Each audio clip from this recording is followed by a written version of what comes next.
Because you gotta get into it. If you drop a hot take without any context, it almost always sounds like chill, man. Like you're just trying to say, like it sounds exactly what you were being asked to do, which is like come up with a fake, like on the spot hot Well, take. I mean, we all know that I'm doing it. I just kind of figured that you would like cut out that part. Now I'm definitely leaving it because I look like a fucking idiot. I was about to say I look like a R word. In music? Did you know that word is still like used to mean like slow down? It's like retardo. Yes. Yeah, it's that's just still used in multiple disciplines to me. It's just funny to me that like musicians are like they're artsy or whatever. They're so fucking with the slang. Like you'd think that by now someone would have been like, let's come up with a new word. I'd like to acknowledge that this music was made on retarded lands. But it also just sounds like like it makes me laugh every time. They need to fucking chill out. It's like athletes just should not be allowed to use 69 as their number at any level. Because it's just like it makes me laugh. It just like takes away from the seriousness of it. Dude, what are you, 12? Come on. Yeah, I am. It's a perfectly good number. It's actually it's regardless of the sexual innuendo, it's like not a pleasant looking or sounding number. No, it's not. Yeah. It's too symmetrical. It doesn't add up. But symmetrical not in like a fun way. God, I'm sure that's what people want to hear about. Is my take on whether 69 is a nice looking word. Okay, maybe I'll cut that, but not the other part. I don't fucking know. This is a weak opening. That's fine. We'll just fumble the bag continuously. Honestly, I feel like we put up the worst episodes we have are when we put pressure on ourselves to like quote unquote be a podcast, and the best ones are when we just have a conversation. Yeah, that's deep, man. It's really not. It's really, really not. Maybe we're just not interesting enough. Maybe we're not interesting. No, it's not that. It's everyone takes you listen to people who talk for a living, right? And they still need to warm up. Yeah. You can't. It's hard to get into that, and we don't. Well, I mean, on some level, because of anxiety, a fair amount of people like are overthinking conversations. But for the most part, just like the act of talking to someone is way less awkward, like what we were just doing, than what this If we sat down out here without the fucking mics, it's these motherfuckers. Yeah, I think Chris. I think you and I have gotten good enough at it when.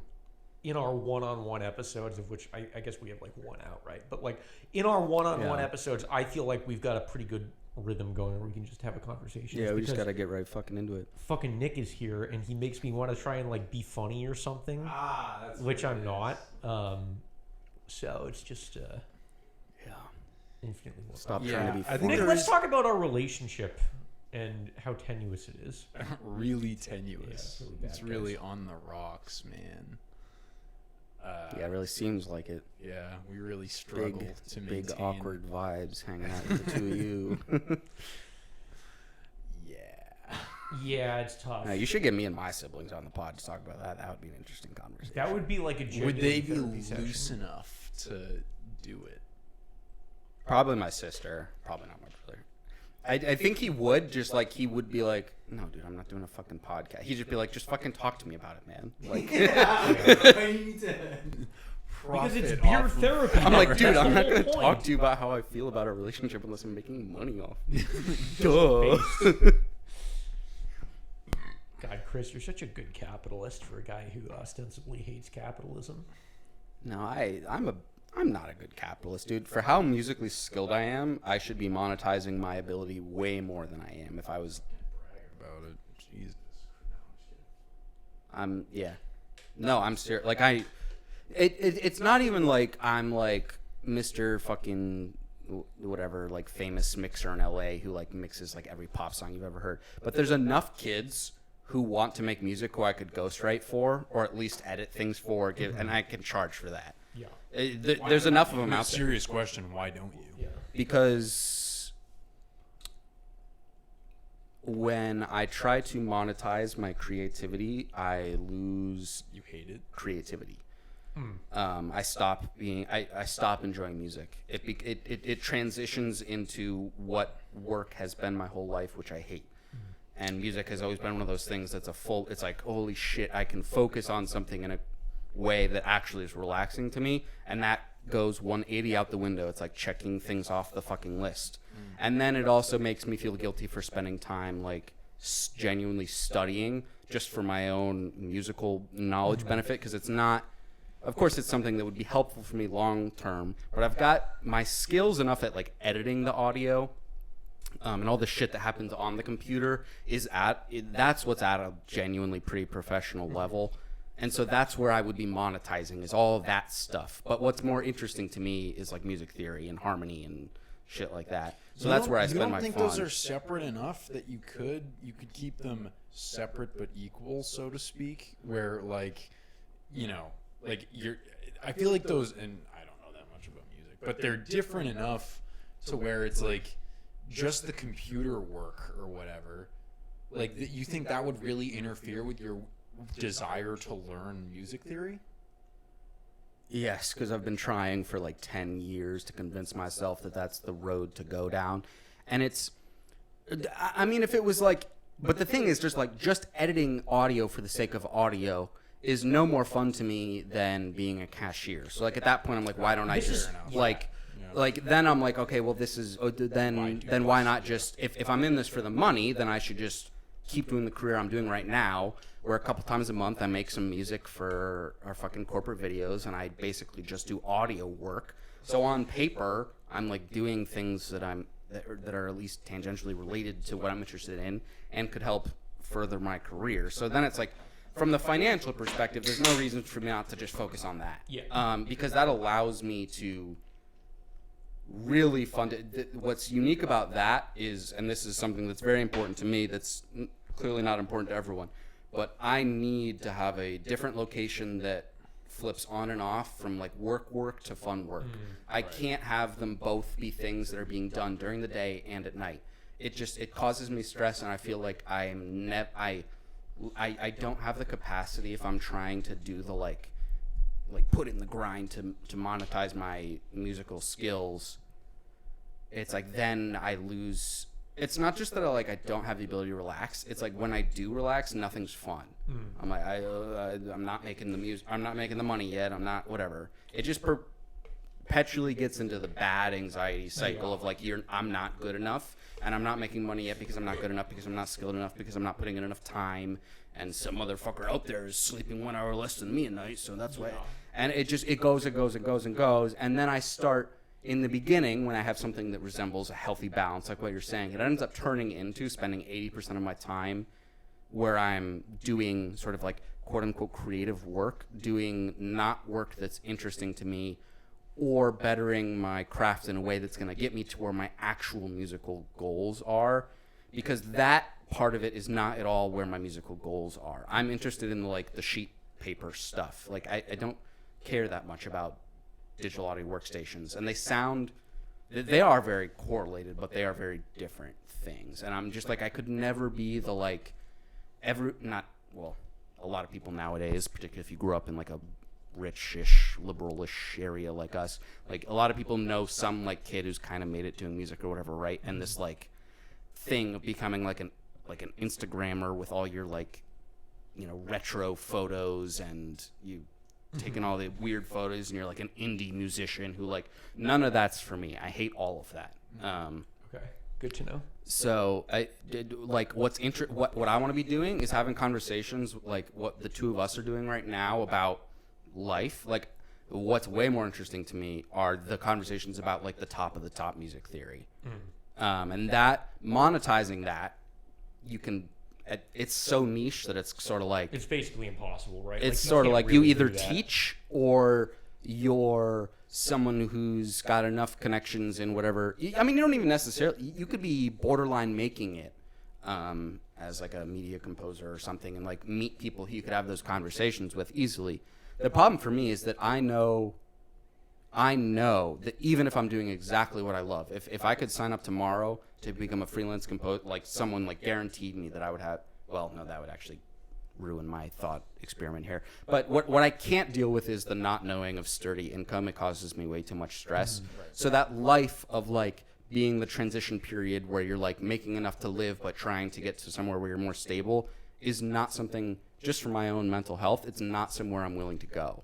If I'm gonna move up this ladder, it's gonna be either in the academic route, or it's gonna be through studying on my own time, getting degrees, making connections or whatever, while still working, to the point where then I could maybe get something that resembles like full-time work that's like that's not just me. Like I want to be working for someone else or be surrounded by a group of people. I don't know, but like At least working with someone else. Not freelancing.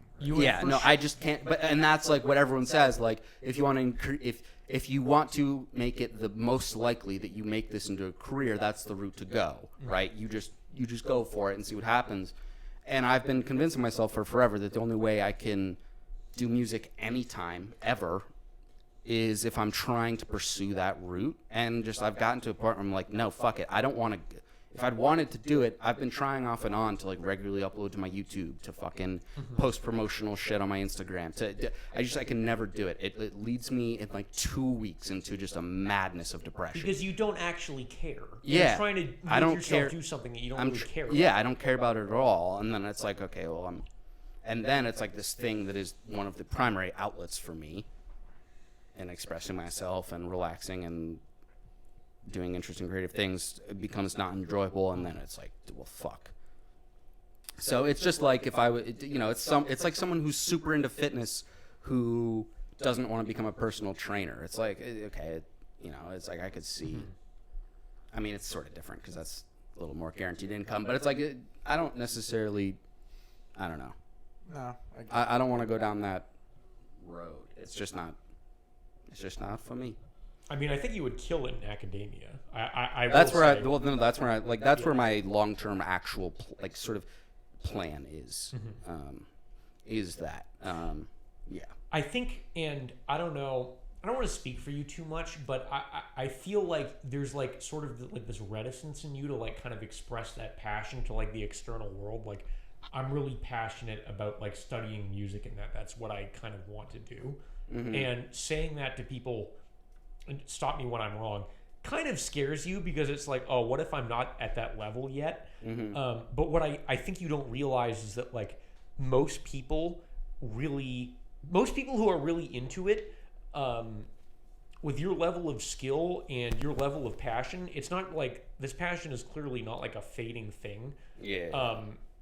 That's really like inspiring, and I think most people who are really into it will kind of like admire that, and actually it'll be a good thing if you're able to express that. Yeah.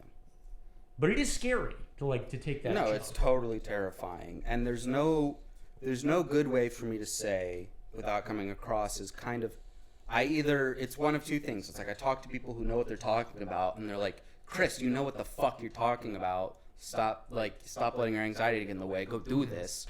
Or it's the other side of the coin where I'm talking to someone who maybe doesn't have, almost everyone likes music, but obviously not everyone feels a inclination to want to make it. Like if I'm talking to someone who's never felt like that experience and trying to say like, no, like you don't understand. Like I have a graduate level understanding of music theory, but I've never I don't have an undergrad. I don't know. I don't know how to like be honest with others about where my actual how skilled I am, whilst also technically not having any like formal experience. So then I get really nervous when talking to people who are like in the industry who have the experience, because I feel like I have none. And so then it's like, okay, I can't keep up with you guys. I'm just another kid who wants to. So in my head, I'm like, to them, they just assume I'm another fucking kid who opened like you're a poser. Fruity Loops. Yeah. Like, well, if you were serious about this, why didn't you study in college? Like, right. I'm worried that that's where their mind goes, which for the most part it isn't, because most creative people don't get there with an undergraduate degree in whatever the hell they end up doing. Do you think your work speaks for itself? Yeah, no, it totally does. Okay. See, that level of confidence right there, that just like obviously my work speaks for itself. I'm not saying but like, like you've got what it takes. Yeah, no, if no, you're no, at that I level, do. yeah. I've been at peace with this. I've been like, so, I don't know, I'm not alone in this. Like, one thing that anxiety can lead to is this, like, this ongoing, like, search for getting rid of it, right? So we're constantly looking for new things to do and new things to commit to that'll finally turn me into the whatever. And so I do that all the time. So I tend to be very, when I'm making decisions in life, I tend to like wait too long to share them with people. Same out here, of- dude. because I'm like, I don't want to be like, You want because I have gotten the feedback before that, like, Chris, you say you want to do things, and then like 2 weeks later, you're like doing something different, and I'm like, oh well, yeah, no, I actually realized keto was really lame and But dumb. you know what? I That's, don't also, want to do keto. that's part of being like a teenager and a young adult, right? Yeah, It's yeah, a yeah, very and normal I like thing. can't accept that I'm like a young kid who's like still figuring it out. Yeah. Yeah. Um, So yeah. But anyways, the point I was trying to get at was since the night that we had the first conversation that led to beer fucking therapy, where we like, for the first time in us, we'd been hanging out and doing a podcast for, I don't know, 6 months at that point, and then I'd moved here and it'd been a couple months of us hanging out. That was one where we like broke into like, it was the first conversation we got into, at least post Worcester, that was like, all right, all barriers Like off, safety's all off, memeing like, off, yeah. like let's just get fucking real. And like from the day I woke up the next day until now, I have maintained a 100% confidence that I want to go into academia and music. Yeah. Like that is the path where I want to go. And so I'm like not even, I've been so confident about it. I haven't even been thinking that much about it. I'm like, okay, I'm starting these, like I do need something tangible on a resume in order to get into, because what I don't want to do, what I don't have the patience for is going and doing 4 years to get a bachelor's in music, studying all stuff that I mostly already know. Yeah. I'm like, God, Yeah. my I think you God. have to do that. No, I don't. But like that would. But I need something in order. So like if I'm gonna fucking pay for a master's degree, which is expensive as fuck, I'm good enough where I'm gonna go to a fucking school, like not, maybe I'm not good enough for Berkeley, but something along that where like, okay, I can actually use this to leverage myself in getting work that I actually want out of this. I'm not going to go to University of New Hampshire and get a master's in music, whatever. It's going to be just as meaningful as the next company that made an online master's program that everyone in the academic world is like, oh, it's online, fuck it. Like, so what I'm doing is this Berkeley Online certificate that your uncle and I talked about, and I talked about with my mom, and I've actually been looking into off and on, ironically, for like 5 years. But essentially it's that. It's like for people who are interested in music, who want, I mean, it could just be, I'm a pure hobbyist, but it's the kind of thing where it's like I'll get 9 college-ish credit. They wouldn't count like if I was trying to graduate, but they, whatever. It's like a it's speed enough bump. to get Yeah, me yeah, into the yeah. fucking system, and it's Berkeley, so if I'm applying to, like, Berkeley has a 1-year master's in media composition in fucking Spain, and I'm like, okay, perfect. I'll apply. My I'm best doing that. friend, my best friend went to Berkeley and went to the campus in Spain, and it was like the best semester of his life. Yeah, I mean, So, how could it if you fucking? have- How could it fucking not? it's, might be pretty epic. Yeah, I mean that's the tricky part. I do. So interesting. It's interesting to me, like how much losing my dad helps me financially. Like when it comes to financial aid, like, oh, you had a dad who was your source of full-time income. Like I am seen as like my interpretation of how colleges like gave me like I got a lot of fucking financial aid from places. Like I didn't get in everywhere. Like there were places that rejected me, but when I got in, I got a fuck ton of financial aid. And I think it was that. I think it was like single mom who had to try and re-enter the workforce and is making less than half of what the dad was making, and so yeah, I'd like, but and I've got this other weird thing where I feel like I'm like taking advantage of my very wealthy grandparents who want to support my academic interests. And so, but I also know that they would I wouldn't even have to explain to, like, it could be fucking, I don't know, it's something so unrelated. I'm like, hey, grandma, I want to go get a master's in this. She'd be like, okay, here, go. Like, go. She's like, you want to study? Go. Like, Yeah. Get in school. Like, go fucking study. Because the message from everyone in my family is just, it's one big, like, I wish I'd studied more. Yeah. And they're, for the most part, pretty wealthy now, or at least some parts of them. Whatever. I don't know if you feel this at all, but like being in an environment where people genuinely, or even just like your grandparents, right, is like, it's like they want to support your education, and on some level you're kind of skeptical, like, okay, like I don't want to like disappoint them, but like they genuinely want to see you flourish, I think. And it's almost hard to believe that like other people like want to see you succeed as much as you want to succeed. And that's something that like I've really struggled with. But like it's true, and that they like it is, you know, not to speak for them, but I think it's more than likely like a genuine like passion for, they want to see you do the best you possibly can. Yeah. Which is like No, weirdly hard I to think accept. deep down that absolutely exists. So that just quick, interesting little caveat. Not that there's any chance that my grandparents don't know what podcasts, like they don't understand what podcasts are. I've tried to explain and they don't. But so I've got one set of grandparents so my dad's parents are both dead. So I've got two sets of grandparents, which is sort of confusing because my mom's parents split when she was young and both got remarried pretty fast. So my whole life I've had two sets of grandparents on my mom's side, and I haven't really, I mean, obviously two of them are not, there's no blood relationship, but they've been grandparents for me the same way that grandparents have always been grandparents. So I've still got like two sets of grandparents. One of them is my mom's dad and his new wife, and my mom's dad is someone who I connect with. He is like me, but just older. Everything about me. And so he would be, you know, he had a genuine, when I told him that I like had committed to majoring in philosophy, he threw a genuine fist pump, and it's like not a guy who shows emotion. Like he was like, he could tell and he's like me times 10 with the anxiety around giving advice. But he wanted me so bad from a young age to not go and study engineering because it's what my dad did, and like just see where I want to go. And like he was really supportive of that. And so just breaking off and getting into my intellectual interests and whatever, like the thing is,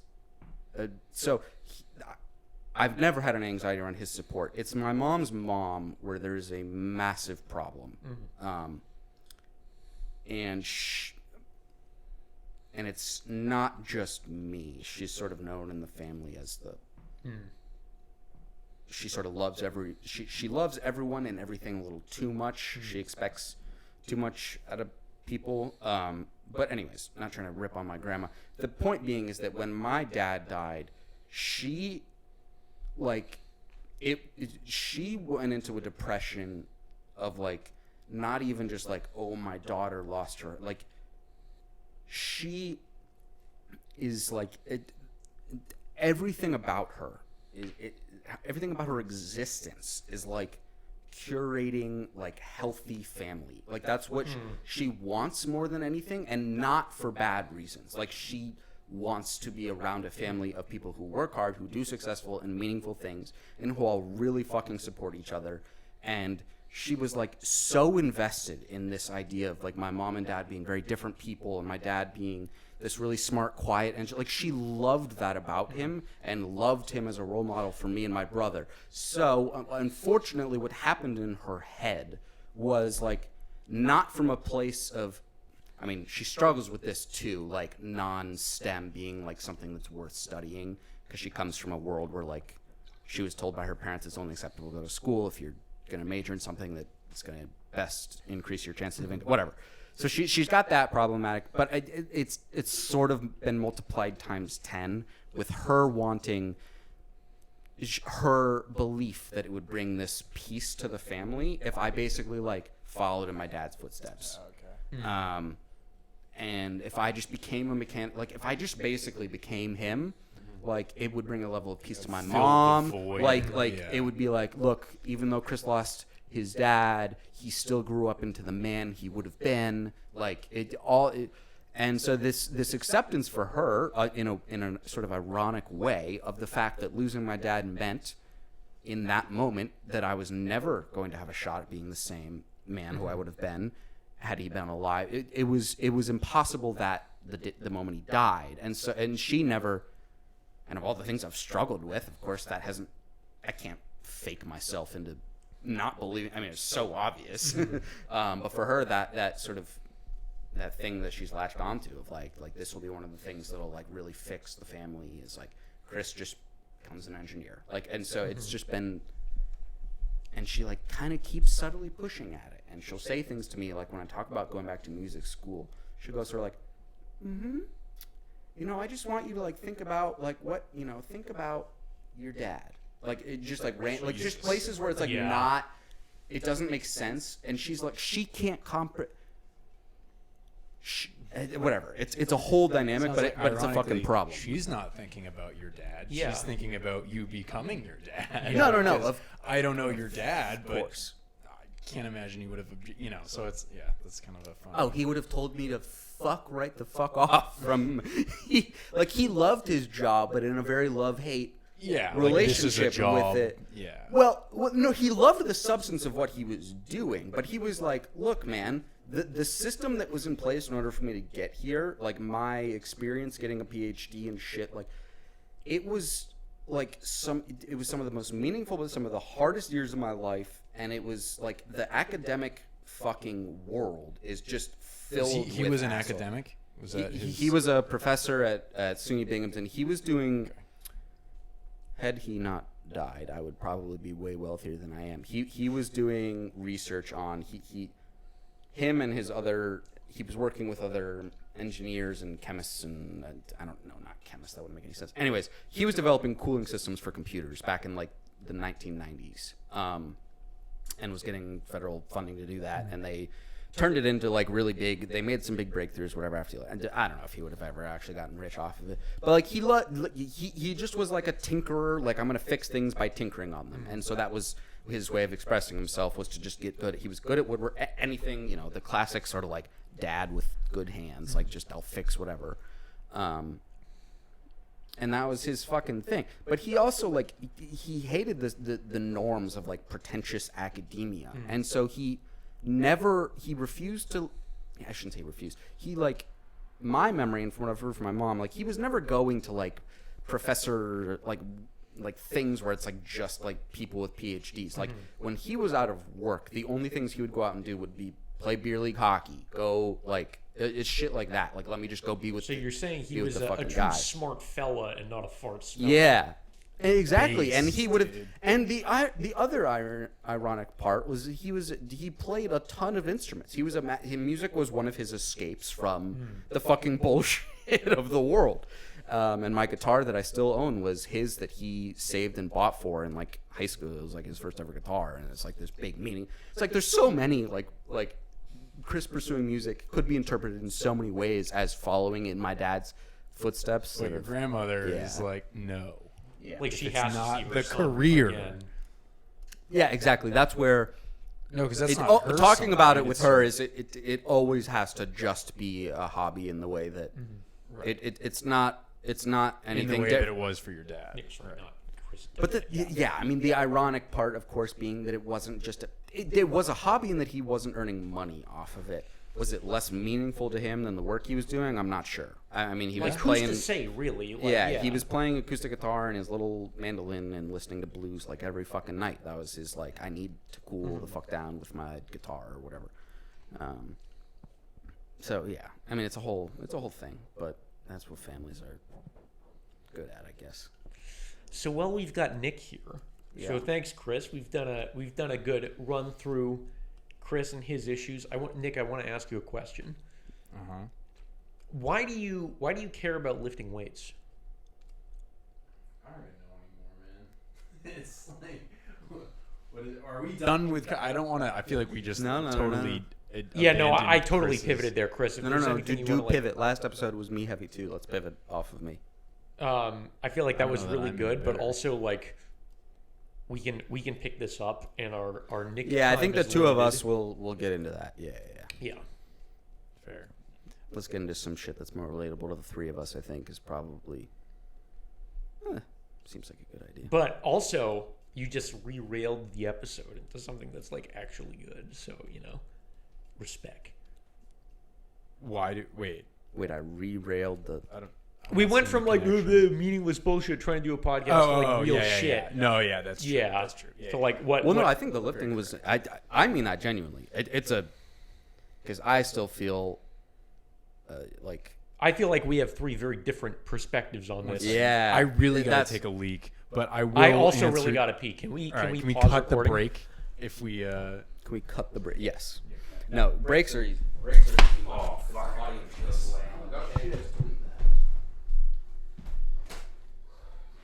That was good. That was good. We went from like complete fumbling the bag to like genuine like what kind of I want this podcast to be all about. I don't know. Yeah, no. That is exactly what I want. My main I want to. This is sort of like my fucking one of my motivations for this. Is this like I'm not someone like people who like remember their life with photos. I don't fucking.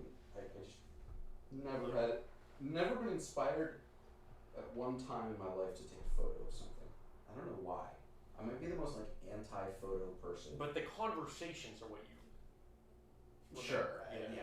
maybe it's a little more pretentious, but it would just be fun for me to like have this place of like seeing myself sort of work through things and like being like, oh, what would also be really helpful for me is to be like, oh shit, yeah, no, I was struggling with that then, like, or it's okay. I don't know. I have this real sense of like, in order to like when I recognize there's a flaw in myself, I need to fucking fix it right away, or else it's not. I don't know. We're talking about shit.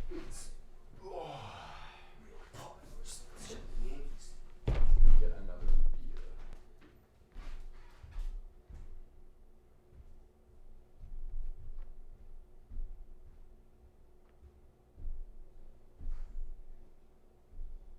Jesus Christ. I mean, the Yankees just butt fucked, but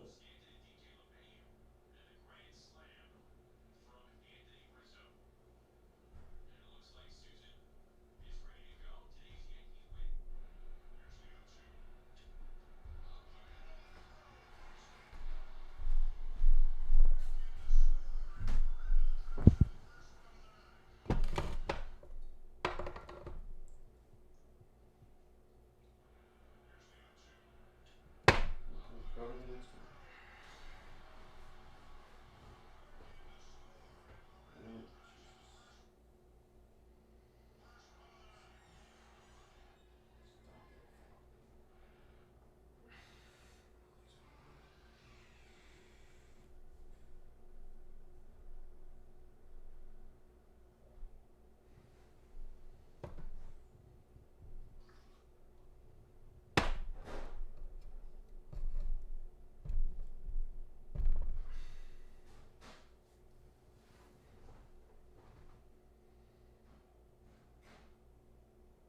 Jesus.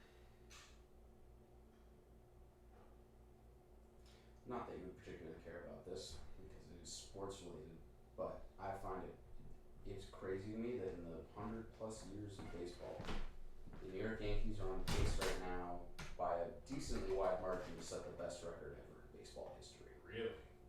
Which is like a statistic, like that many years of 162 games, like you should have.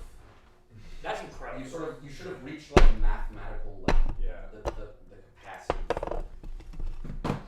for the best you can get by now. All right, so And we're back. Okay. Nick, I want to plumb your brain on two things. Yeah. One of which is your relationship with lifting and why you care, Yeah. and the other one is kind of following up on Chris's everything, which is like how you feel about the legacy of your family and how you fit into it. That's interesting.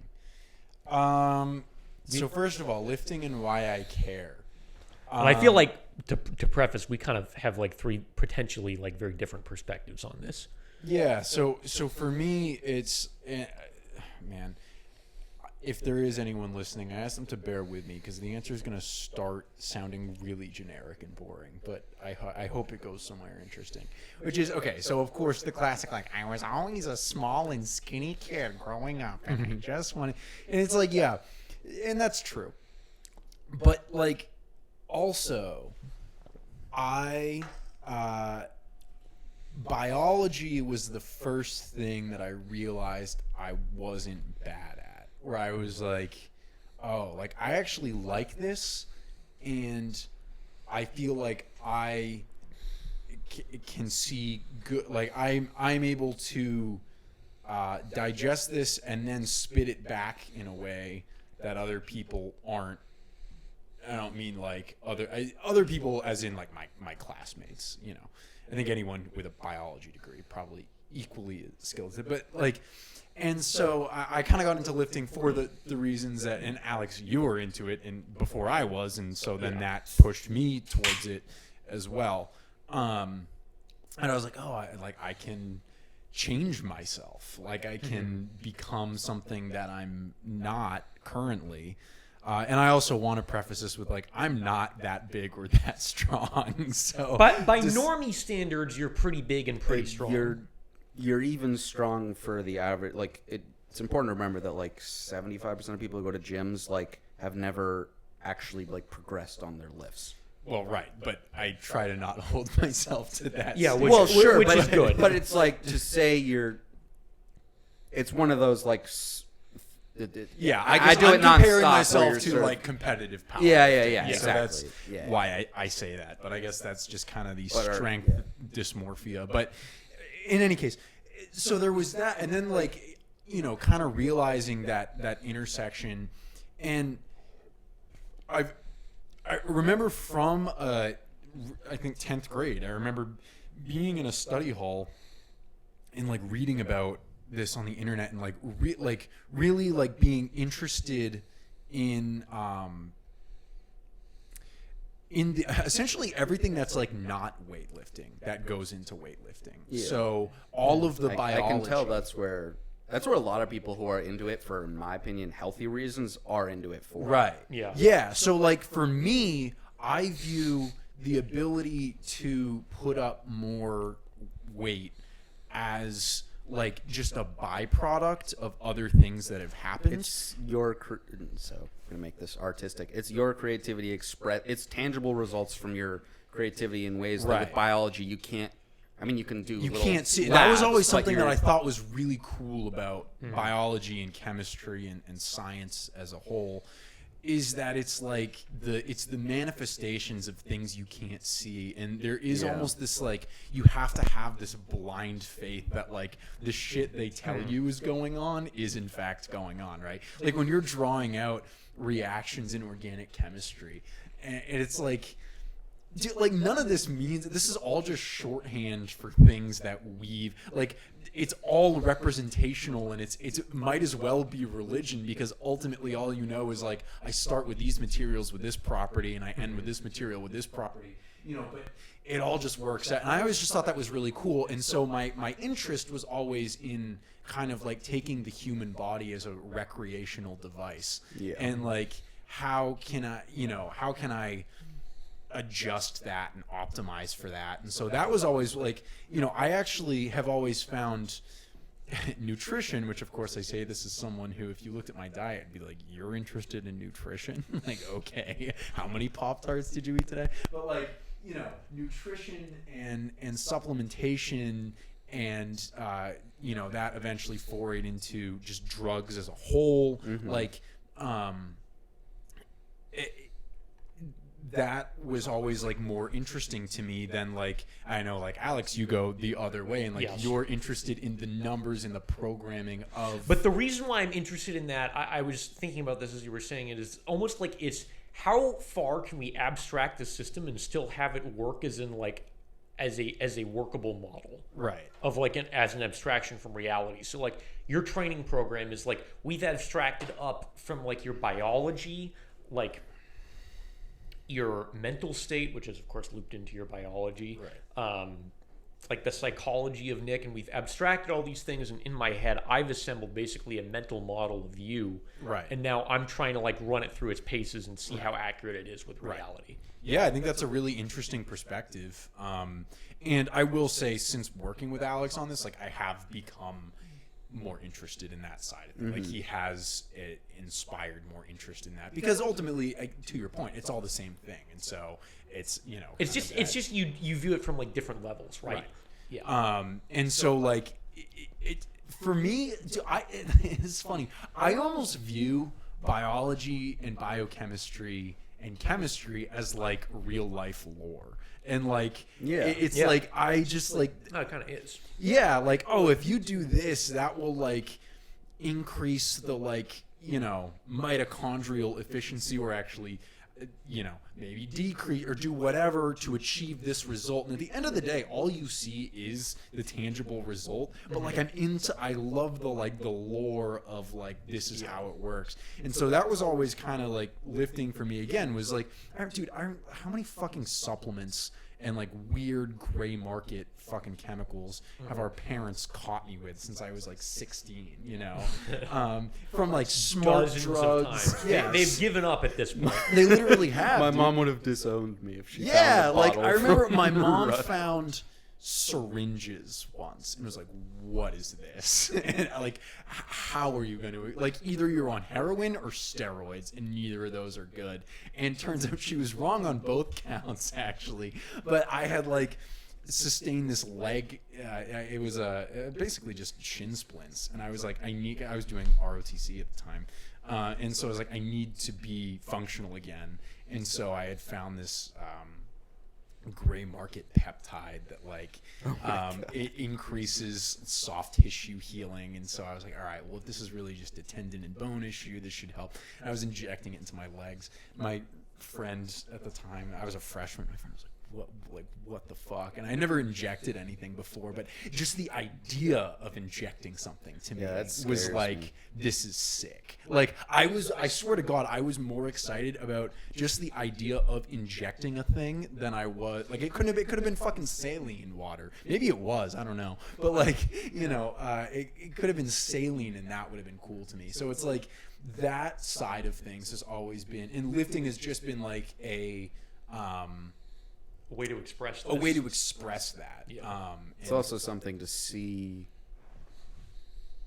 sort of very right. like it's like playing a video game or whatever. Like part of why it's satisfying is because the results are Right. totally Right. they're clear.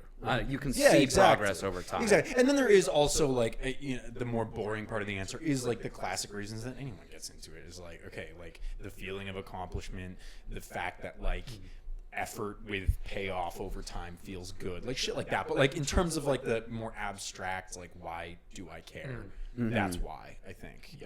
And so it's like it's the realization of this lore that at this point I've spent 4 years studying and being interested in, and like that was really, I didn't do particularly well in my first half of college, partially for maturity reasons and personal failings, which just kind of iron themselves out largely, but also just because it was like, it's like the beginning of the Wikipedia article, and you're like, like I want to get to like the, and then I got to a junior and senior year, and all of a sudden I got to the shit where it was like, again, felt more like that, like, ooh, this is like forbidden, like this is like esoteric, like this is, like you're shit beyond that, the understanding of mere mortals. It's Right. also worth noting that your freshman and sophomore year, you were doing a pretty hard major in ROTC and like trying to do the whole like frat life thing at the same that's time. true. Yeah, I kind of, That's a I lot. shot myself in the dick, but Frat life on its own without the other two is a fucking lot. Chris and I weren't Yeah. even in a real frat. We were in a bullshit frat, and that shit was that was an emotional commitment. yeah. To be fair, I did try and make it as hard for Chris as possible, but good. Really? Yes. You tried to make it as hard for me as possible. Yes, I specifically set out to Brutalized torture you. So that to torture me. Damn. Yeah. So, and I think I do carry, and kind of to get to the second part of your foray into that of like, where do I fit into the family's legacy, which is kind of funny that think of our family having a legacy. But I think I really struggled with that question the first 2 years of college because of my academic poor performance. Really just like had me convinced that I was a fucking moron. Like, yeah, I don't know, maybe I am, but like it probably had me convinced more so than was accurate. And then also the whole ROTC thing falling through. And that not working out for reasons that were outside of my control is like, that was kind of I feel like the path that I saw for myself, but also I feel like a path that other people saw for me. We're like, yeah, that makes sense that he would do that. Not that I ever felt Like Nick is going to be like in the army. right. Not that I ever felt pressured by it. Definitely not, actually. I think I don't know that either of our parents were super into the idea, but like the fact that like I had like made that, actually I hadn't made that commitment. That was the whole point because they didn't give me anyway. But you know, that whole like, oh, he's the, you know, that kind of had worked its way in like, and then all of a sudden that it's like, you know, failing at a boot camp, like Jesus Christ. And that's not actually what happened. It was purely a financial calculus thing. You know, that was a kind of a weird vibe. But then, yeah, I think I kind of found my way in the second half of college. And now, I mean, I don't fucking know where you know, like, I don't know what the future holds or like how I fit into the family legacy. Like, I mean, well, I guess, what do you mean by family legacy? Like, Well, I was kind of interested in like how you would answer that question specifically. well, Because I was thinking of that question in relation to how I would answer it. okay. So I don't, okay, that's a good point. I don't view our family or any family as like anything more than the sum of its parts. Like, yeah, like I feel like I kind of felt like I've always been in some ways like a liaison between the, like, I think I definitely like am the most like our mother, and you know, probably make her feel the most validated of the three of us. Yeah. And so Yeah. I think like I kind of form that liaison between, like, I don't know, say her and Greg, although I know you kind of filled that role when you moved back in, and like, you know, I feel some ways like I am my role within the family is sort of to not hold the family together, because that makes it sound like I'm the only one, and that's clearly not the case. We have a strong family dynamic, but like, You are kind of a bridge. yeah, In a I don't lot want to of say ways. the glue, because again, that has the same way, but I think bridge is a good way. Yeah. And that, yeah, the connection could be made without it, but I think it, you know, I facilitate it. Yeah, I think you do. I think that's So in terms of like our family, and I also like, our family is the most important thing to me. I'm not particularly ambitious, quite frankly, from like a career perspective. I don't have any grand career plans. I just want financial stability, and so you know, that's not it to me. I'm a very like interpersonally focused person, I think, and so I think our family does matter a lot to me, and I guess that's probably my role within it, or my role in its legacy, is just ensuring that it has a legacy, and that we're all, the five of us are all still tight, you know, by the time we have to bury our parents, you know. Yeah. So, which is like pretty dark, but like, yeah, but it's, you know, like, I don't want there to be, when that happens, the last thing I would want is for there to be like drama, like, oh, Yeah. like, Yeah, no, Greg's I agree. not coming because fucking whatever. Yeah. Like, that to me is so, there's no real reason, and I know in some families there are absolutely valid reasons for that to happen, and our family, I feel like at least at the moment there's not, and so that's You're almost like a perspective keeper. You're like you keep this shit in That's what I try to do, and I try to do that with Greg. Like, I think he's a kid, right? So, like, for me, a lot of perspective came from, leaving the nest to whatever degree I have. And, like, so I think I tried to, when I would come home and see him, like, and he'd be fucking mad at our mom for literally no reason. And I'd have to be like, look, man, like, and so, I don't know. I think our family is really the most important thing to me, and so, and like I love my girlfriend a lot, but I've made that very clear to her. Like, look, I'm gonna put my family before you if that has to happen, and it hasn't. Which, like, hopefully it never will, right? I don't envision a situation in which it would, but like again, that's like the level. Yeah, I don't know. So, Chris, I'm gonna ask you a question. Like, I don't know when you first met Nick. Was it like, I don't know, less than 6 months ago, right? Yeah, it was when when he rolled up with the Coke. I think it was the first time I met him. Yes. True. That's right. That's the first time I met you in person. The first time I ever had a conversation with you was that was the Zoom. Nick from corporate. That was the bit. Nick from corporate. bit. That's true. Really well. That was the first time I heard your voice. God, I think, what a good first impression. What a great first impression.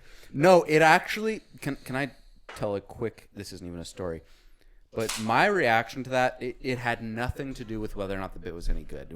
I think we've established it was like kind of whatever. No, it was but middling. it was the fact that you rolled up with a bit started before even saying hi. I was like, okay, shit. Like it was a full blown like. This kid's ready to be on the fucking. Not just are you ready to be on the podcast, but like you're ready to have these conversations. Yeah. Like you showed up. Like I was like, okay, yeah. Like this. It was the quickest way you could have said, I fucking get it. Let's get into talking about whatever we're gonna talk really about. Yeah, we don't stupid need to do the like, hey, I'm Nick. I work at whenever I'm. Right. I don't even know. Where the fuck do you work? I work at UMass. You do work at. Yeah, okay. yeah. I didn't even ask that question. I probably had. I just forget. I work in a lab. Bad. Nick works in the monkey lab, remember? Right. Oh no. I did know that. I'm sorry. But I think I just where remembered is the that monkeys, is a but good not question. the location. What institute? Yeah, that's why I live here. Yeah. It makes a lot of sense. You put it that way. Anyways, sorry, you were gonna ask me something about something. No, it's really just like, what are your impressions of Nick? Like, what are your impressions, like, of the relationship between the two of us? Like, it's really struck me how quickly, like, you two have kind of managed to and maybe I'm reading in too much into this, is like have some kind of level of mutual understanding as to like how each other operate. Yeah, I think so. I mean, I don't know exactly when it happens, but there's like okay, this is not like there's a very quick, like, okay, this is not some kid who like talks about how much, like, I don't know. There's like the successful, there's the really awkward science person who I don't know how to have a conversation with. Then there's like the cocky, like, I work in a, fucking lab and I fuck 5 bitches a week science person, which is not all of them, but there are a few of them. Noah. There's one where it's remarkable. I swear to God, there is one attractive man where I work. Like, this guy just fucking, wow. Like, in the science you can world, be socially competent in the science. he's got You're gonna charisma, kill dresses it. beautifully, is like 6'4". Oh God. God, I can't. Has the like long flowing hair that isn't like cringe somehow. I'm like, wow, man, like you. Fucking go get it. But like, there's hot. no chance in a billion years him and I would get each other on anything. Right. Like, Yeah. you're not that guy, and so I don't know what I was expecting, but it was just very easy. Well, I think Part of it is just that on some level my reaction was like, holy shit, Alex isn't just Alex. Alex is a Kenya, and then it was like the two of you being like having enough things that. Where it's like there's a reason that Alex and I got along as friends pretty fast. So it's like, okay, there's similar levels of interest. And I think our family is probably not unique, but like uncommon in the sense that we do have kind of like very just based on personality and demeanor alone, like you can connect the family pretty easily. like very easily. And like I feel like I know a lot of people who I'm like, yeah, their siblings they are truly different people of like different. Yeah, me and my brother and my sister are not are simply looking at us and seeing us interact. It's like okay, we can see a family resemblance, but these are not Right. three the same. It's like it's very easy to like. I think a lot of people draw, it's like, oh, you're so much. I mean, well, people do draw like, oh, you're so much like your mother, or your father, or whatever. But I think we do that. I don't know. We are all wired in the same way in some very distinct. I mean, we're also wired very differently in certain ways. Yeah. But yeah, there's a strong through line, I guess, in our family, which is interesting. But it's also cool because I don't know. It's like having a people joke about like, oh, he's his brother V2, but like it kind of our family is like we are just kind of. Does that bother you? No, but it's not. But it's not even a I like. kind of want to ask that. Like, did you get that comparison often? And if yes, did it bother you? No, I didn't. And but like I also want to be clear. I don't mean that as in like an improved version. I mean like just like there's like a bunch of different versions of the Dodge Charger, right? They're all Dodge Chargers, but they're all like different. Like they've all got different. Yeah. So like that's kind of more what I'm getting at. Yeah. So there's a platonic ideal of the king. Yeah, which And leads a really two of good you are question. imperfect. Who is the platonic? Or Well, not the who is because platonic it's not a doesn't real ideal- person. yeah. But like, what is? It's the, some perfect platonic combination king? of all of you. I think it's Nick's like sort of extroversion and like ability to commune with people. My kind of like, I want to say like systemic thinking, and like Greg's just like general intelligence and just being like so far up there, but at the same time like very grounded in like at least as far as he can be, being like an 18-year-old guy. It's funny as we've kind of all grown up, seeing there were traits that were kind of attributed to one of us, but I've now noticed in all of us. What do you think those are? So, for instance, people were always like, "Oh, like Nick's the like social one." Like, and it's true. I've always had a very strong circle of You are the friends. most like outwardly extroverted. I'm the think, most of- outwardly extroverted, but and Greg was always like, he's the quiet, reserved one. But then you look at Greg's circle of friends, which is not small, and there's such a diverse smattering of people, and it's like, yeah, he's not as extroverted as I am, and like, but he does still have an ability to, much, and I think you do in the same way, like, from Chris to Sintra, like, it's like, and then like you look at, like I think we all kind of have the same streak of social awkwardness, and But it's like we're aware about it in kind of Right, like a hopefully sort of charming, if like kind of awkward way. right. And so, but we're all just to different degrees and to slightly different ways, but we all do have the same kind of flavor of social awkwardness. Yeah, it's different flavors of the same ice cream. Right. And so I don't know. It's just interesting. It's been interesting to kind of grow up in this family. I mean, it's definitely been a fucking privilege, Jesus Christ, after hearing most people I know talk Hashtag about blessed. their family dynamics. Yeah. It's like One thing I will say that is interesting, though, like I've obviously now heard the two of you talk a lot more than actually. I think when I came to your house, I think when I was in the room, I'm not sure. Like Greg, like when he spoke, like it was like only loud enough for like your mom. Like I couldn't hear. yeah. Yeah. And I very much do not mean that as like a judgmental No, you wouldn't be the statement. first. It was Yeah. just like an observation, and fair enough. Why the fuck would he like? Frankly, like whatever. Like there's an age difference. Whatever. Alex and I are going out and drinking beers, and Greg's the fucking high schooler, and whatever. But listening to the two of you talk, and obviously knowing Alex for the longest, like. One thing that's interesting to me is like there are the similarities between me being the oldest, my brother being the middle, and my sister being the youngest. The nature of those three dynamics seem like all of it, it's like perfect representation of like my problems are not just my problems. It's like this exact phenomenon where I don't know why the fuck it's the case, but it just always is the case that the middle one is exactly the fucking bridge who fucking stops it all from going to shit. And that's been my brother has never fucked up. Never. Like it just he is on paper the perfect human being.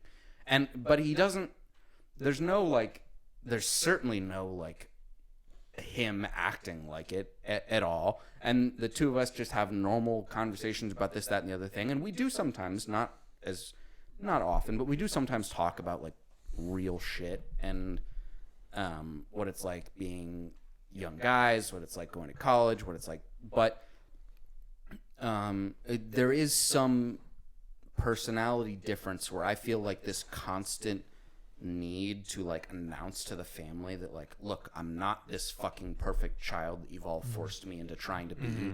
I'm fucking me. Let me be like, you know, the classic like angsty emo like I'm gonna break the rules. Like let me do it. And my brother's just like, nah, man. Like why would I cause drama when I can just like be chill, bro? And he's like. Yeah, it's not. It's certainly not like he has any less emotion. I mean, we all have emotional shit, but it's fascinating listening. It was just interesting to listen to you answer that question without me saying anything, because of how many parallels I can see between how you answered the family legacy question and how I think if I posed the same question to my brother, I think he would have a very similar response. Yeah, I think there is very much something to be said for the roles of birth order in like, you know, the oldest, and both of you are the oldest, I'm not, but it seems is like obviously you have the strictest upbringing because you're the first, you're the forerunner. And it's like, you know, you are the burden is put on you to be the responsible one. I can only imagine that's multiplied like tenfold if you lose a parent. And so there's that as well. And then the middle is like the one who, you're literally the middle. You are the one who's trying to be that connection point, bringing everything in. You connect everything. And then the youngest, there's a potential for them to be the most self-centered.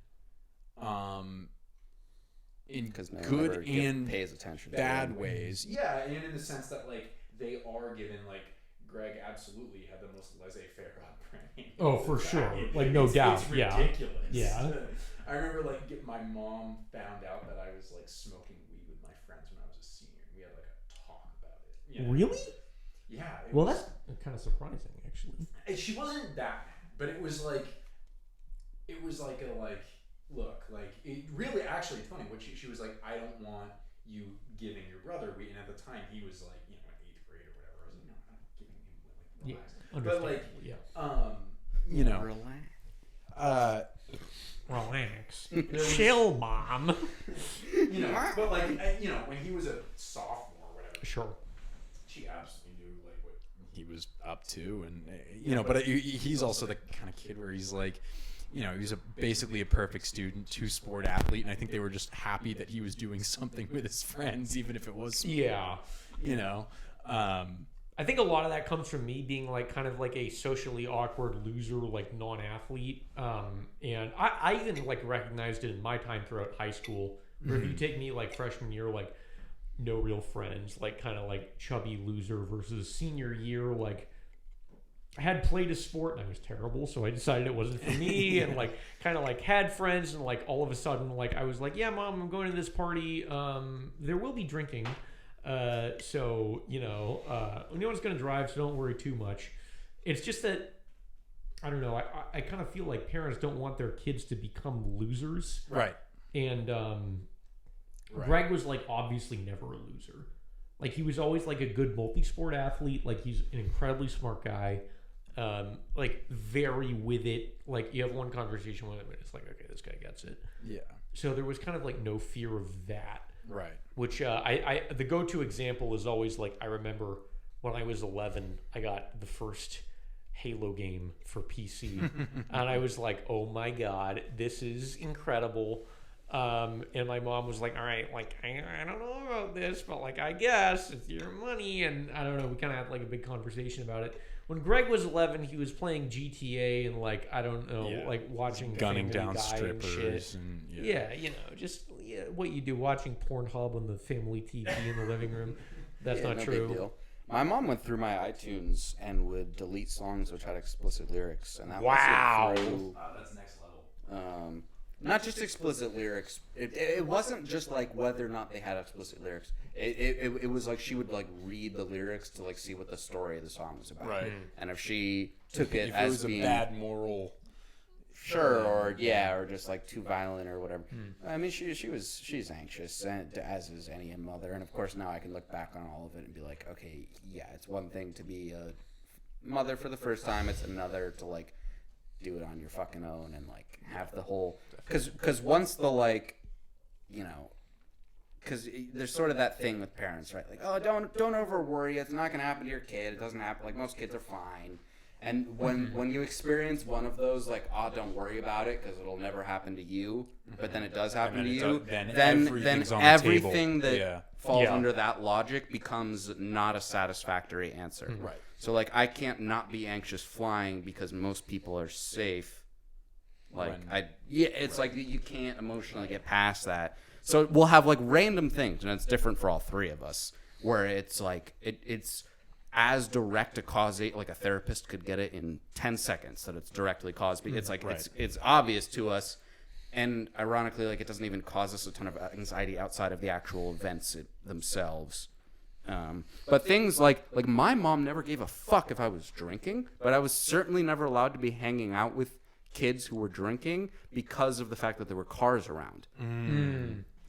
It was purely a car thing. She couldn't really... Given the I don't think she gave a circumstances. Yeah, it's like, of course, looking back on it, I'm like, oh, Jesus Christ, I would not allow my kid to get a fucking driver's license. Yeah, like, I don't know how I would let my kid do that now. Right. But of course, back then, it's like, Mom, like, it's either this or no friends, Mom, so you tell me. Like, everyone is drinking on the weekends. I'm not even, like, yeah, of course, I want to go get drunk and, you know, whatever. Like, but, like, it's not even like I have another. It felt like I probably did. It felt like to me like there was no other option in my fucking. At that time in your life, though, there's kind of not, dude. Like you gotta kind of pick. Yeah, which fucking sucks.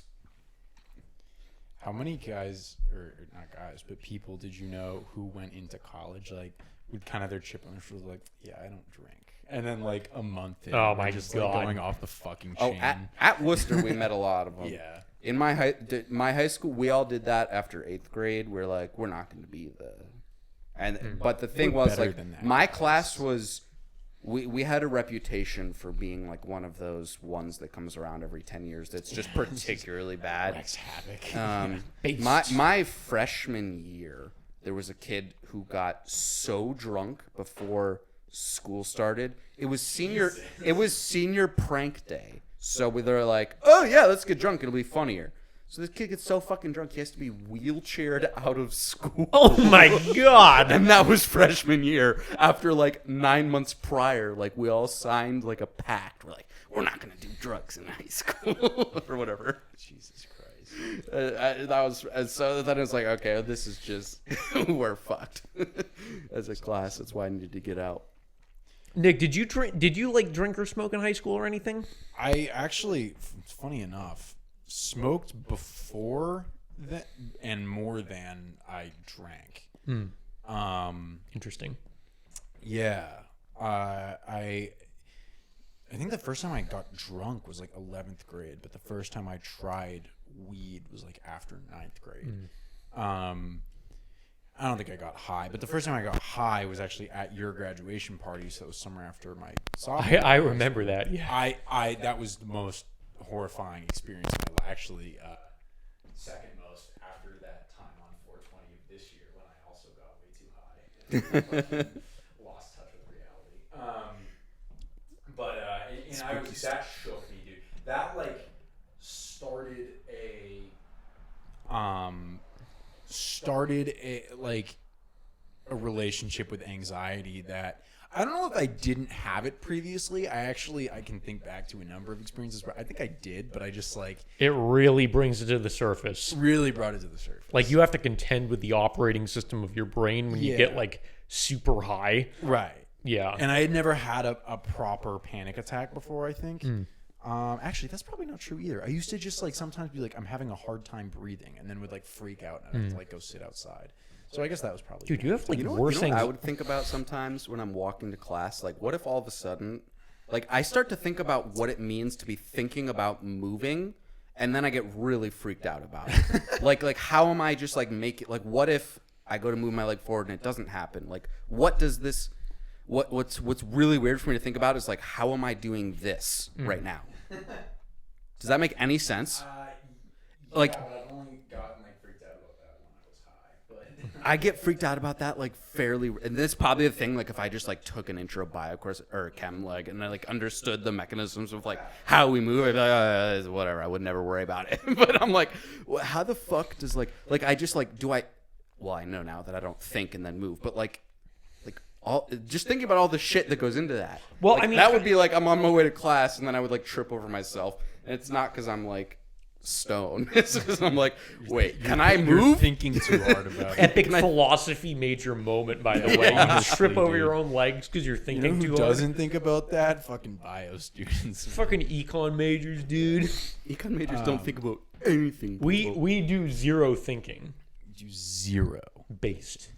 But yeah, I think actually looking back on it, I was way more anxious than I remember being, and it was just kind of one of those, kind of like with you with gender, like, oh yeah, but everyone feels this way. Yeah. Like, and it's like, Yeah. no, not everyone. All does, men actually. want to be women, and everyone just kind of wants to crawl out of their own skin occasionally. Well, I get you on the crawling out of your own skin. Well, that's what I'm for saying. Is sure. that like, yeah, Yeah.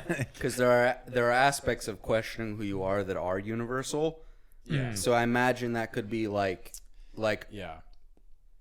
why am I not here? that I What is the know, meaning but of it's this? like, Yeah. oh well, this isn't different than it could so easily play into that. Like I'm just making this about me, trying to make it different. Yeah. You mix the questions that are, I don't want to say specific to you, but more specific to you with like the general questions. Like, Right. what does it mean? Like, what does it mean to be human? Like, what is our purpose here? Like, why do all men want to be women? Like, isn't that kind of weird when you think about it? Or like, why do I just want to like spontaneously like crawl out of my own skin? Why does it feel like my fucking brain is like attacking my own thought processes occasionally? Like, isn't that weird how that just happens to everyone? Yeah. That's you crazy. And then there's like people who just like genuinely like wake up and they're like, oh, I feel like McDonald's. Like that's like there's nothing else like on their mind. It's just like, oh yeah. The apple pie. They're from just, like, McDonald's totally hit normal different. people. And Yeah. it's like all they think about for 20 minutes. Yeah. I'm like, God damn, if I could think about something for 20 fucking minutes on. But it is remarkable to me, and I don't know how much of this. I don't know if looking at this is something I need to improve upon or whatever is normal, but it's like how much of my time I spend thinking about how I spend my time versus just doing things is like I like when every once in a while it hits me how much of my time I'm spending doing that, and I'm like, oh my god, like it terrifies me. Like, dude, just fucking like do shit. Like just go, Just do. go do. And like I don't know how to just go do. I have to question everything to the fucking core. And Yeah. I I think a big part of like anxiety as a whole, and what you're talking about, and is like, I don't know, maybe someone who's smarter than me can flesh this out better, but like attributing meaning where there's not any. yeah. Right? Like the whole like, oh, I fucking want to do this, but then you're like, well, wait, but like, what does that mean? Yeah. Like, is it bad? Then should I be? And it's like, bro, like it's not that fucking deep. I got to be honest with you. I think this is kind of a combination of, in non-therapeutic terms, of being a combination like up there and corked up, Yeah, true. where it's like you're really kind of with it, but you're able to kind of Also like highly neurotic. yeah, you're like metacognitively able to like Dude, when I was a senior in high school and I learned the word metacognition, my quality of life improved like 10 times. It's like, 'Cause oh, I was like, that's what I've been doing. yeah, because I legitimately do. I spent the whole summer after that first time that I got really high and had like a real panic attack. Like, I was just doing a lot of metacognition, and I thought I truly thought I was going crazy. And it kicked off the first time that I went into therapy, which I didn't think was something that I'd ever have to do. Because, and then like I learned like, oh wait, like that is a thing that like you can do in healthy amounts, and the fact that you're doing it doesn't mean you're nuts. You know, I don't know. Anyway, sorry to cut you off, but Imagine not being in therapy since you were 11. I got you beat there, bitch. Yeah, you do. Yeah. I've got the ultimate. I'm yet to meet someone who can like one up my. No, that's not true. But just like the quick snap of dead parent. Like there's people who've been through more traumatic, but like just quick. Bam, bam, dead dad, fuck get you fucked. Shut the fuck up. I can say whatever I want. Dead dad. Dead dad. And I could use it as a jail. Has the N-word pass because his dad is dead. Fun fact. Episode 100, he's gonna say it live on the show. He will say it live if we make it to episode 100. If episode 100 gets over N-word. 10,000 listens, Chris will say the N-word live. Real podcasters know they're not called listens, dog. Get with the times. Downloads. They're called downloads. Yeah. Yeah, but if this is on like Spotify, I know. I know. It's very confusing. It's because I'm going to say this really fast, and then we're going to move on because it's super boring. The way you measure streams are viewing them as downloads, because when you listen to it, you are downloading it from the host where it's being held, the actual file, Yeah, as you're streaming it. So it's set when you look at any of the platforms, like the one I use to host the podcast, because I use one platform which distributes it to all of them. It never uses it just never uses the lingo listens or whatever. It's just never used. It's always just downloads. Even though it's very misleading. Yeah. Even though it's very misleading. It's not really a download. Yeah, I know. Trying to explain it's that to technically not a Dave download was because a you're not fucking- downloading it to your phone. You're just downloading But it no, in it the makes sense that sense. any Makes streaming sense. is It's downloading downloading. something Yeah. to your whatever. It's kind of stupid. But real podcasters, which we are, Say downloads. say Ostensibly. download. I know that because I actually used to do digital marketing for a podcast that got, frankly, not that many downloads per episode, but it was like 10 to 15,000. No, that's not bad. It was just like pretty okay, I feel How like. much do you think like the big? So like I know like Joe Rogan or whatever has like millions and millions, but I always wonder, right? Like people who make a full-time living. Like I listen to this Yankee podcast, and it's like the people make a full-time living doing a Yankee podcast. Like how much? Like clearly, what's paying their bills mostly are the ads Yes. that they're reading. So I actually, but then I like have the how answer to many? this. Like I just have no clue in my head. Like I want to know, because what's interesting to me about it is like so many of these like baseball podcasts, whatever, they get older listeners, whatever. Like the YouTube channels will have like 5,000 subs and get Yeah. like 800 views. And So- I'm like, you're making a full-time income. from This is where it this? gets tricky, right? Is first of all, YouTube is not indicative of like downloads, like platform. Yeah, no, one. no, I It's know just that the only one with like forward-facing numbers. Second of all, podcasts are weird in that it's very much like I don't know what the name of this distribution is, but if you crack over like 1,000 downloads per episode, you're in the top like 10%, maybe 20%. If you crack more than 10K per episode, you're in the top like 2% of like podcast worldwide. So it's like it's this distribution where it's like Wow. So it's Cumtown mostly is in flat. like Cumtown is in the 0.1%. They really are though. Is that like it's such a? Is it Nick? What is this like a Poisson distribution or something? It's called an exponential growth Any curve. statistics in like 2 years. Well, something it's not like a that. growth curve because it's not one variable. It's Yeah, that's anyway, but yeah, it's called Word. an exponential growth curve, guys. But basically, like that's what the model is, pretty not? much, right? It's like x squared, and then you do x cubed, and it's a different looking one, and then. Yeah, exactly. And my calculus teacher is like, "Isn't this so cool, guys?" And I'm like, "If I wanted to fucking draw a circle, I would." And I'm like, that's just the coolest thing ever. But Nick, when you're finished, is it a Yeah. Poisson distribution? Sure.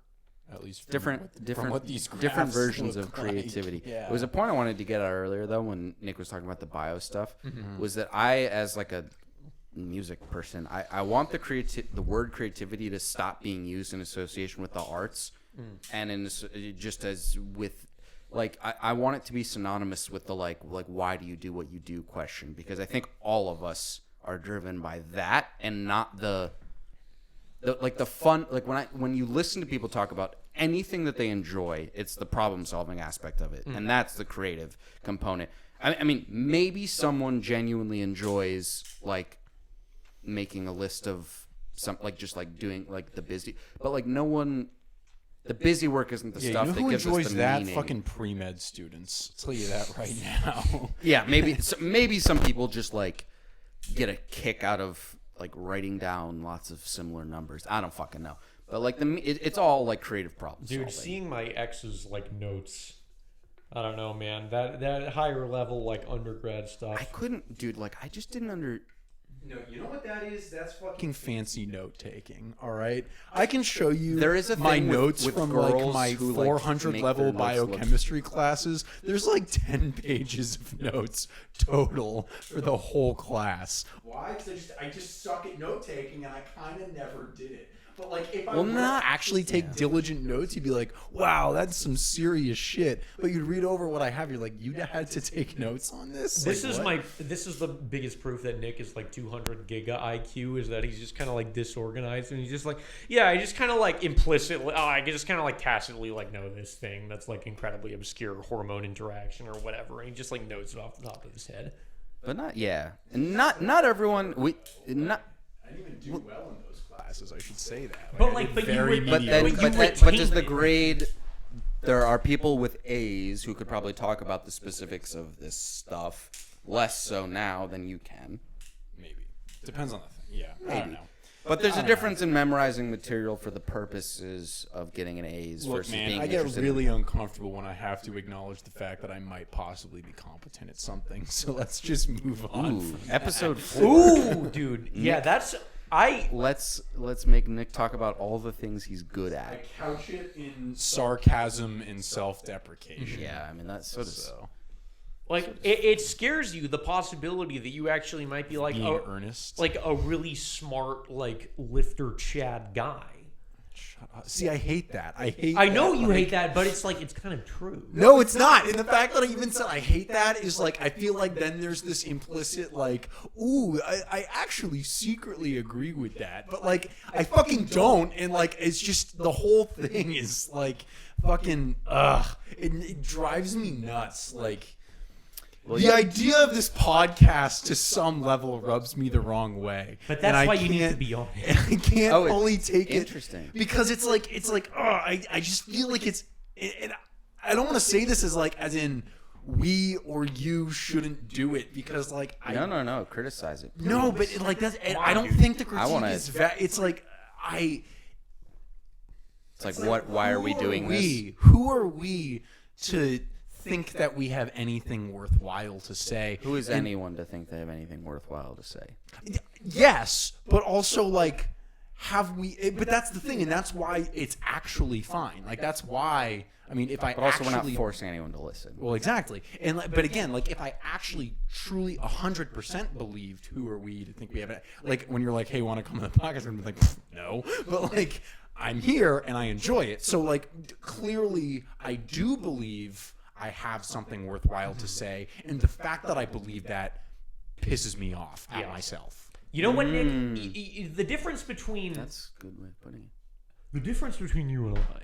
But like seriously, part of the difference between you and I is that like I feel like I have been put in positions where I'm like maybe more so than you, and I know you felt this before, but like for example, working at like Elite FTS, right? Is that like that was literally for us like a meme during the early pandemic, is like, oh, like what if I applied for this like internship? Right. And then I And then you got it. and then I was I I was became the an most intern, valuable member there. and then I became their digital marketing lead in the span of like less than a year.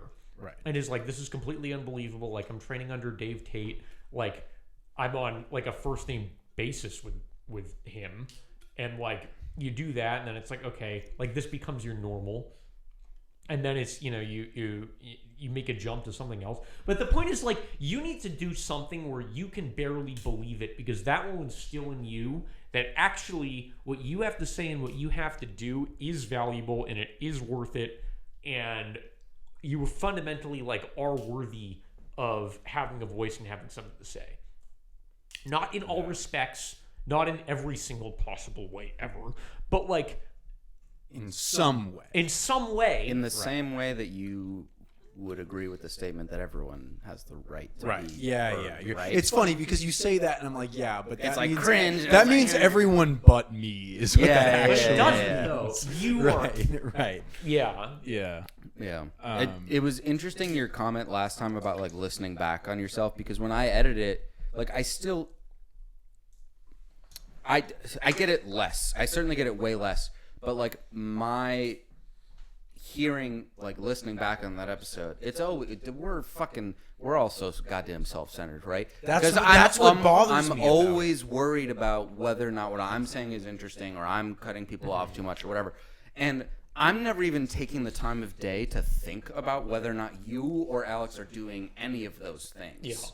Yeah. It's like, oh, they're a given as they have interesting things to say, and that's a given because I want to spend time with the two of them, so I don't have to think about it. So then it's like, whatever. They just be them, but I need to perform.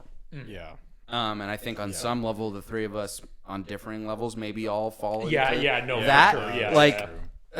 So and that's where I want one of my goals is to, not that we'll ever fully get out of that. I mean, it would be actually a bad thing if we lost all scope of like self-consciousness, but like let's, I don't know, like getting more this is a first fucking step in getting more comfortable in saying things that we want to fucking say, and like not learning how to not be embarrassed about it, because I'm still embarrassed about all the things I have to say, and I don't know how to not be. I will say I definitely agree with that. And I guess actually this runs counter to that, but one thing that I've found that from listening back on these, or at least the ones that I'm on, is like, man, like I really do talk over people too much. And like people had always like joked about that, and I was like, yeah, but like it's fine. And then you listen back on it, you're like, it's kind of not fine. Yeah. Like this is something I need to actually not do. And it's made me more conscious of that, and so that's actually good. But also, there is also the whole like, oh, white guys with a podcast meme that has definitely made me way more self-conscious. But you know, Absolutely. But you know what? Here's the thing: is that first of all, like if anyone listens to this and they stick it out long enough to hear this and like fuck it, they're clearly into what we have to say enough to like actually give a shit. But like also, kind of the whole gimmick behind this podcast is like we are kind of like, I don't want to say post that, but like in recognition of that. right. And I don't want to say we're doing it anyway. But also we're not guys, because I'm some kind of post-gender, fuck, non-binary, whatever. True! So we have an out there. So we're actually base and diverse. Exactly. But one thing I do genuinely, so there are a lot of like cheesy political sayings that I find to just be cringe anytime someone says them ever. One thing I have changed my opinion radically on since I've moved out of my like anti-SJW right-wing borderline neo-Nazi phase without realizing that that's what I was. Like, one thing that I have grown to believe strongly is the really cheesy, and I like, it makes my skin crawl saying it, but this whole like quote unquote representation matters thing, where even if it's not you, Alex, because you're now part of the community, the other community that the alphabet mafia. yeah. Wait. But like, just for me, on a, I don't even know if it's fair to call it selfish level, but just like, I am, in so many ways, I have dealt with so many hardships. On the flip side of things, in so many ways, I come from such privilege. So I have this competing worldview where I'm so self-aware of how privileged I am that I'm really anxious about it. And I want to be even if we get fucking no listeners, it makes me feel good to be a fucking straight white guy who's like into lifting and like whatever. Like on so many levels, I exist in the same sphere as a lot of like edgy, angsty, young, angry men. And being someone who's willing to just like talk publicly about this shit, like that, I think that like that matters to me. Yes. No, and it does matter. It really, Yeah. it genuinely does, because like specifically like these angsty like young dudes, mostly white and kind of probably largely upper class, like need to know that like it's okay to like Life can still fucking suck. life can still suck. And like you have all the privilege in the world, or you know, maybe not all the privilege in the world, but you have many things going for you, but at the same time, like you still have difficulties, and that's okay. Yeah. And we can do the whole like comparison of like, my life is harder than yours, but like at the end of the day, like what does that really accomplish? And like maybe that like in obviously a gets us nowhere. in a pseudo objective sense, I don't want to say objective. Then the only person allowed to complain would be the person who at that given point in time we could measure by some value has lived the worst life of everyone on earth. Right. Yeah. And so no one else is allowed to complain, which is it's the same thing. It would be just as crazy to say only the most successful person who is alive at any given point in time is allowed to be happy. Yeah, yeah. My great grandmother had a saying that my mom told me once, which is that like we are all the walking wounded, which Jesus. I think Never is heard like that one. That's yeah, a good one. kind of dark, right? But like at the same time, like we all got to walk together. Yeah. And like our wounds may be different or whatever, but like at the same time, like we're all on this, you know, weird fucking experience to get epic Joe Rogan monkeys on a rock, but like we're all going through life together, like, and our wounds may not be equal, but like we're all walking together, and I think it's important to be cognizant of that. Yeah. Cool. Is that it? I think that's a I wrap. think so. I think Yeah, we I don't gotta think wrap I don't on think we that. go any further. I don't know if we have anything more to say. We killed it, guys. Wow, talk about a rough start and a strong finish. Dude. Jesus Christ, we really put that one together.